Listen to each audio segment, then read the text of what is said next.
ഒരു സാമ്പത്തിക വർഷത്തിലേക്ക് നമ്മൾ പ്രവേശിക്കുകയാണ്. ഒരുപക്ഷെ നമ്മളെ നാട് അഭിമുഖീകരിക്കുന്ന ഏറ്റവും വലിയൊരു പ്രശ്നം എന്താണെന്ന് വെച്ച് കഴിഞ്ഞാൽ അത് ഓരോ വീട്ടിലും അനുഭവിക്കുന്ന സാമ്പത്തിക പ്രശ്നങ്ങളാണ്. ഒരു രക്ഷിതാവ് അനുഭവിക്കുന്ന പ്രശ്നങ്ങൾ.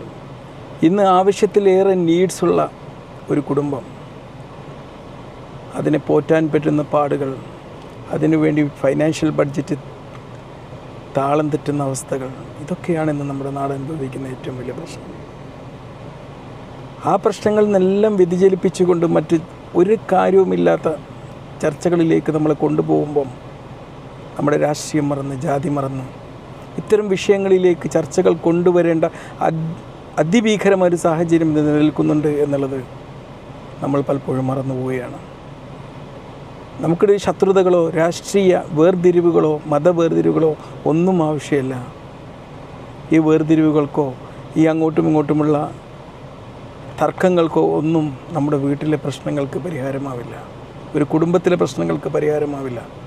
അവിടെ സാമ്പത്തികമായിട്ടുള്ള ഒരു ഭദ്രത ഉണ്ടാക്കിയെടുക്കുക എന്നുള്ളത് മാത്രമാണ് നമുക്ക് മുമ്പിലേക്ക് സൊല്യൂഷൻ. അതിന് നാടൊന്നായി പ്രവർത്തിക്കേണ്ട സമയം, നാടൊന്നായി ഒരുമിച്ച് ചേർന്ന് നിൽക്കേണ്ട സമയം വൈകിയിരിക്കുകയാണ്.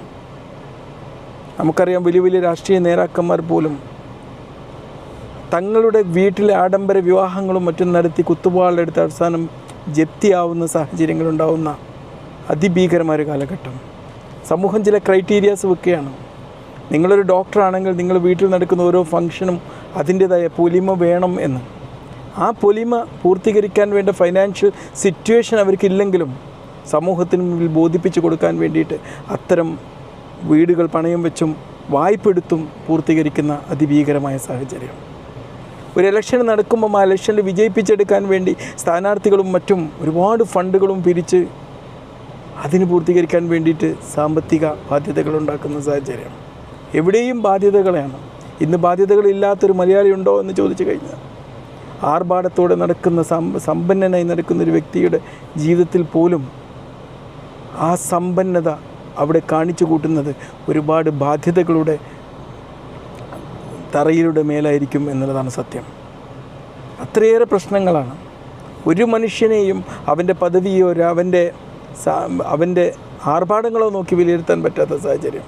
പെരുമാറ്റം തെറ്റിയ ഒരു മനുഷ്യൻ നല്ലതാണോ ചീത്തയാണെന്ന് വ്യാഖ്യാനിക്കാൻ പറ്റാത്ത സാഹചര്യം. അത്രയേറെ സാമ്പത്തിക പ്രതിസന്ധികളിലൂടെയാണ് ഒരു രാഷ്ട്രം കടന്നു പോകുന്നു, ഒരു നാട് കടന്നു പോകുന്നു എന്നുള്ളതല്ല ഇവിടെ വിഷയം. ഓരോ വ്യക്തികളും കടന്നു പോകുന്നത് എന്നുള്ളതാണ് സത്യം. പലർക്കും ഒരാവശ്യങ്ങളും പൂർത്തീകരിക്കാൻ പണം തികയാത്ത സാഹചര്യങ്ങൾ, അതാണ്.